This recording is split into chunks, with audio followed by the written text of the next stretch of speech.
Actually read right through them. So be very, very careful. I highly recommend a mask. Get yourself some maskings for this, because it's so delicate, it's so crisp. You don't want to dare put tape on it and cut around the lines and stuff, because if you go outside the line, it'll show where you cut it at and everything. It'll really look terrible. So I highly recommend get a masking set for this. It shouldn't cost you any more than buying a set of decals. And here's more of the transparency. So, like I say, guys, I highly recommend getting yourself a masking set for these transparencies. These are beautiful transparencies because they got rivets on there, and I know for certain a masking set will make life very easy for you on a model like this. And when you take those masks off, it'll be perfect. You don't have to worry about cutting outside the frame lines and everything. So, a lot to be, there's a lot of stuff you can do with this thing to make it a lot better. Okay, we got more sprues coming up, guys.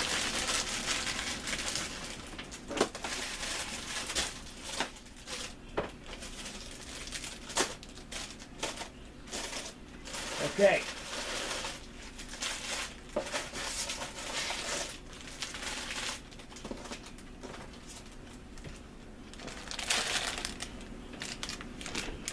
This is the last of the sprues.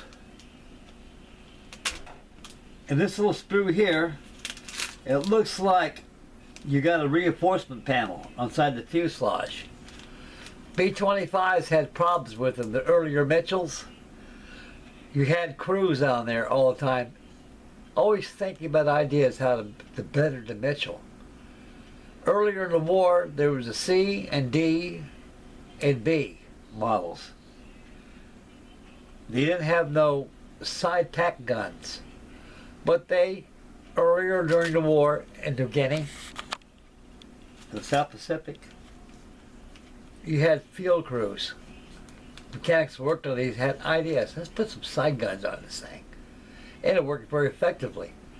But after a few missions, they noticed that the side of the fuselage was getting wrinkled because of the vibration from the 50 caliber machine guns going on.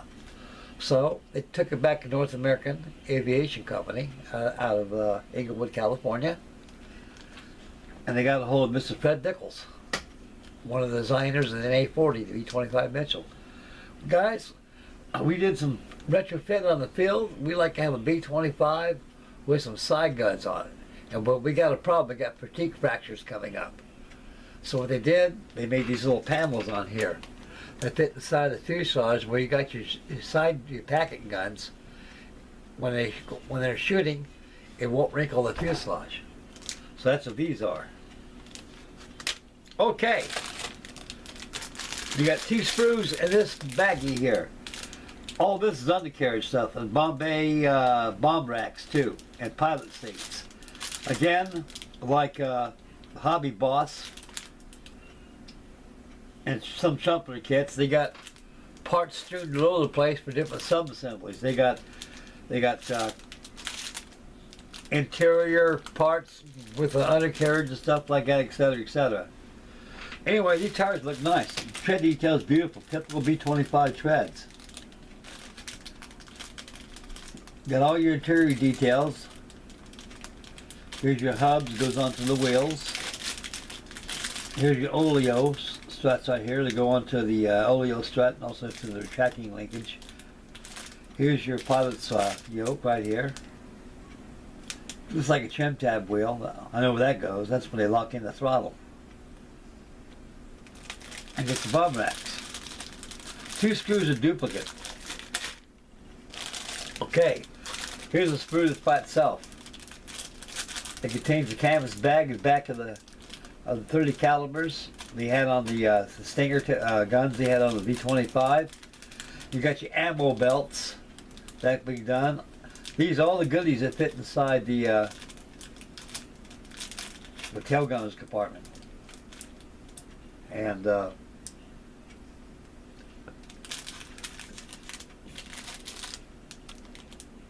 more parts of the machine gun. You get your firing mechanism here for your twin 30s. Okay, we got another sprue here. Okay guys, here's your cowling covers right here.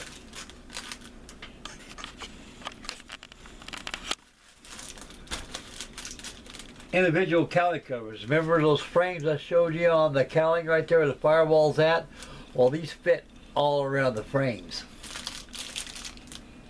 And so like to me, they got no locking pins or nothing, so we're going to see how this assembly goes. So you got two sprues. You got two engines here full of engine covers. That's where your Holley carburetors are at, your exhaust system it has. That's why the B-25 had that pop, pop, pop, pop, pop, pop, pop, pop, pop, pop, pop, pop, pop sound. It's because of these Holley carburetor system that it has. The C and D models didn't have that pop, pop, pop sound. Okay, here's your side guns, your packets. They're optional on this J model. Some had them, some didn't. If you could build one of the air patches in New Guinea, these are a must. And that's where they originated from.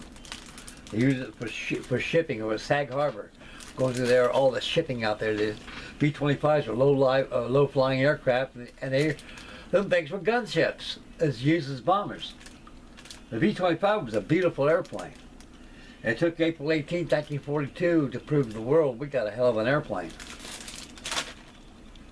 Okay. In this baggie here, there's 3 sprues. Now apparently these are all engines parts. You got your push rods. It seems like me, you got a bunch of doggone some kind of plumbing that they use. And you got your top of your engine cylinder tops on here. So you got 3 identical sprues of the same thing. Okay guys, we got about 2 more sprues to go, and we'll go to the decals and instructions. Here's the undercarriage, landing gear. Here's your main landing gear legs. This is your nose wheel. Let me look at this thing here.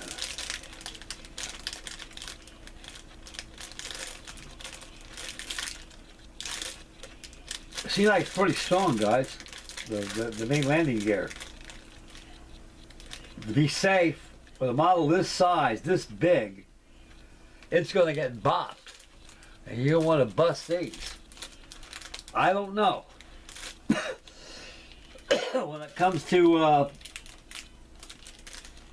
later construction during the videos of the construction of this B-25, I will let you know if we can use these or go to metal.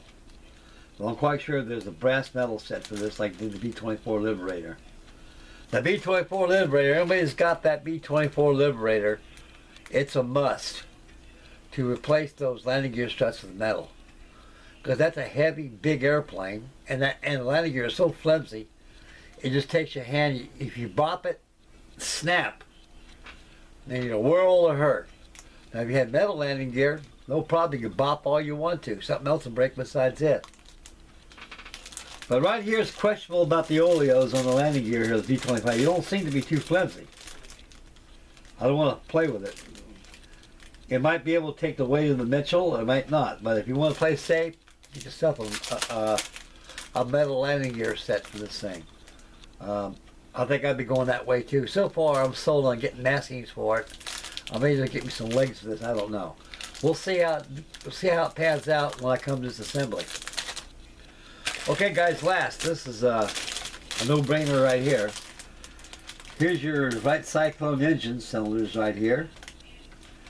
And the B-25 had later paddle props. They didn't have that Hamilton standard props like they had in earlier Mitchells. They changed them because of the climate out there in New Guinea. Very hot, humid, air is very thin out there. You got to have bigger paddle blades to pick up the wind to pull the Mitchell. You got your governor ring right here. And these are like all exhaust systems. Goes your Holley carburetor system. Manifold rings here. And you got your cowling rings here. Your prop blades here. And your bosses. That completes that. of the screws. Now the fun's going to be the instructions. Let me set this in the box, guys, and we'll get this show on the road. Okay, lastly, we're going to the instruction manual and the decals. So we'll start out the decals first.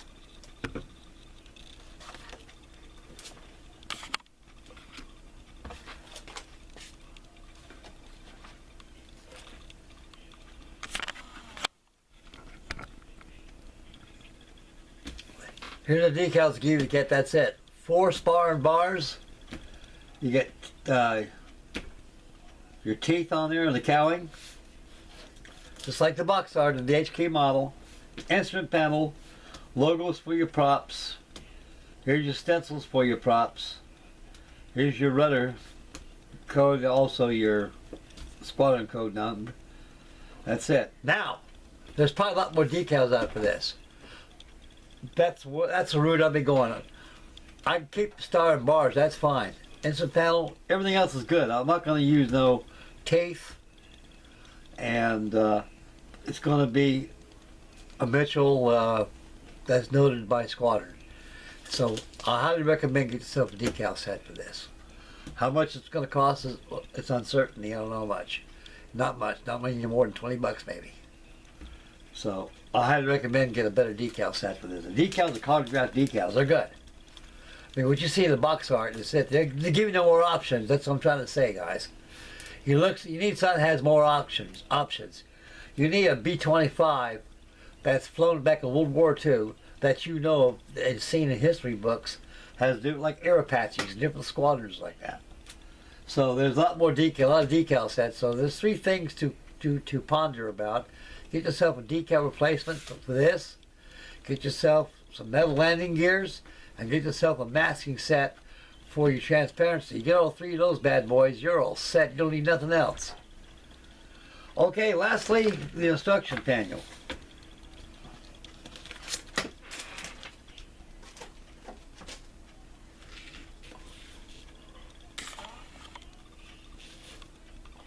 On the instruction manual is typical booklet form, Hong Kong model stuff, do's and don'ts. You got all your icons here, it tells you what to do and stuff. And the size of the wingspan is millimeters, 640 mils, 18 inches, almost 38 inches. Let's see. Okay. Got all your color call-outs right here. Parts list in the box. All your sprues. You'll note, it's not the camera, it's the instruction. It's very light. All these pictorial drawings that show you where all these parts go at are very light, not bold like all these black, all this dark black. Not in bold letters you like to call out. It's all faint. The only thing that's bold is the part number and the paint schedule what you use on it. And here's all your color charts right here. So ain't much of the Mitchell, the color. You know, all you need is green and olive drab and aluminum, whether there is. But it's got to be authentic. This is a J model. Okay, in the beginning you got to assemble the upper turret column assembly. It composes of 2, 4, 5, 6 parts. And the tailgate assembly is composed of 1, 2, 3, 4, 5, 6, 7, 8 parts. And you got your central pedestal assembly, which goes for your throttle quadrants, prop pitch, trim tab wheels. Consist of 3, 4, 5, 6, 22 parts. Because you got a lot of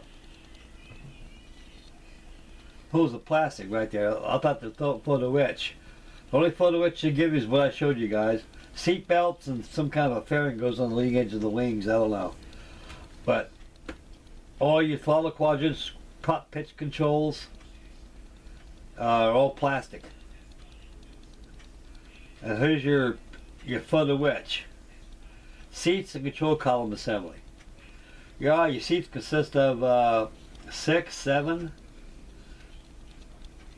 12 parts, less for the wedge. For the wedge, you got all the seat belts, which come with that little sheet I showed you, that little brass sheet. That completes assembly number 4. Going over assembly number 5. Your bomb bay assembly, your 500-pound SAB bombs, composed of 2, 4, 5 parts. You got your fuse, 2 bomb halves, 2 parts of the fins. Number 6, you got your bomb racks. And on your bomb racks, you get your completed bomb assembly, which glues on your bomb racks. So, if you're going to have a whole bomb bay assembly, it's best to have all these bombs painted and all your interiors painted, and also install your bombs to your bomb racks using ACC glue or 5-minute epoxy. And you got the 2 sidewalls to your bomb bay, which consists of 3 pieces. Okay, step 10 consists of over here. We have your interior parts, the front rear bulkhead of the bomb bay. And also in your fuselage halves, you got all your ammunition lockers, and you got a lot of panels like that and details goes inside the side of the fuselage. Oxygen bottles, wooden ammo storage cases they had, and the same thing is on the left and right fuselage halves, incorporate the same amount of details. This duplicate right here. Okay, interestingly enough, we'll go to the next assembly, which is number 13. Number 13 consists of all the sub-assemblies that's been done and painted along with the fuselage. Go right inside here. It shows you the component assembly, how they all go in there. Also, lastly, in the component assembly is your installation of your waist gun windows and also your tail gun assembly. Once that's done, I guess the joining of the fuselage time comes. And number 15, you got all your controls surfaces. You got your rudder, your stabilizer, your elevators.